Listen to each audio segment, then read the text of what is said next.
नमस्कार, मी प्रमिला झांडे. तर आज आहे तर नागदेव. त्याच्या निमित्तानं मी आज नागदेव करून घेणार आहे. तर एक वाटी मी बाजरीचं पीठ घेतलं.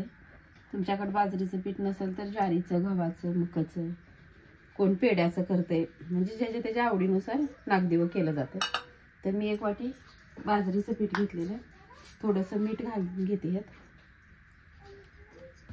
आणि आपल्याला हे आता पीठ घट्टसर मळून घ्यायचं आहे, थोडं थोडं पाणी ओतून.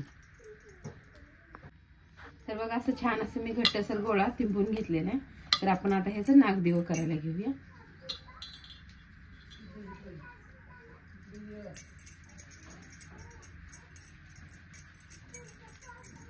बघा, थोडासा असा गोळा घ्यायचा साईडला काढून, थोडंसं असं लमकुळ करायचं आहे. हे हाताला चिटकते म्हणून थोडंसं पिठामध्ये बोटं घालायची ती आणि अशी गोल वाटी करायची थोडीशी.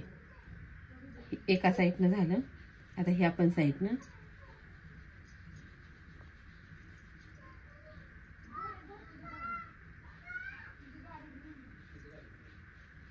तर आता ह्याला असा दिवा करायचा आहे पुढं, छान असा आकार देऊन.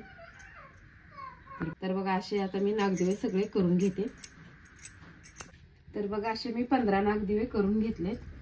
गॅसवर एक पातेलं ठेवलेलं आहे. पाणी उकळलंय, त्याच्यावर एक मोदकाची चाळणी ठेवली, त्याला तेल लावून घेतलेलं आहे, म्हणजे आपल्या नागदिवे चिटकून येईल. आता एक एक ह्याच्यामध्ये ठेवून आपल्याला वाफलून उकडून घ्यायचं आहे. तर आता ह्याला मी पॅक झाकून ठेवते, म्हणजे हवा जाऊन आपल्याला वाफेवर उकडून घ्यायचं. आपलं नागदेव उकडायला चालू आहे, तर तोपर्यंत आपण थोडीशी हरभऱ्याची भाजी करून घेऊया. तर मी हरभऱ्याची भाजी एका प्लेटमध्ये घेतलेली आहे. आपण आता ह्याला फोडणी देऊया.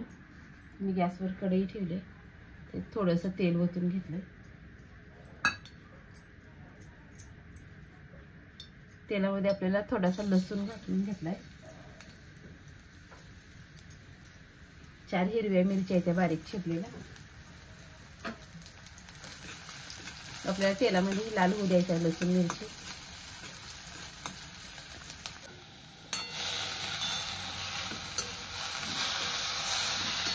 ह्या भाजीला आपल्याला थोडंसं पाणी ओतायला लागणार आहे. थोडंसं पाणी ओतून घ्यायचं. चवीनुसार मीठ टाकून घेतलंय. तर थोडीशी मी हळद टाकून घेते भाजीत, छान असं मिक्स करून घेते.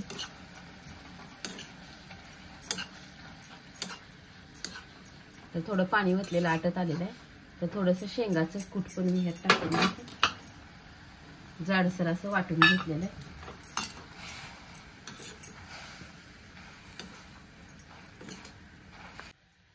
तर आपली छान अशी भाजी झालेली आहे. तर नागदेव पण आता उकडलेले आहेत. गरम असल्यामुळे मी ताटात काढत नाही, 2 मिनिटांनंतर. छान असं नागदेव पण उकडलेले आहेत. बघा, अशा प्रकारे मी नागदेव एका प्लेटमध्ये काढून घेतले. ते तुपाच्या वाती करून लावल्या. त्या हरभऱ्याची भाजी, भात घेतलाय साईडला. असं आपण देवाऱ्यावर पूजा करायची आता. तर तुम्ही हे अशा प्रकारे बनवून बघा. आणि माझा व्हिडिओ आवडला तर नक्कीच लाईक करा, सबस्क्राईब करा. फेसबुकवर बघत असाल तर फॉलो करा.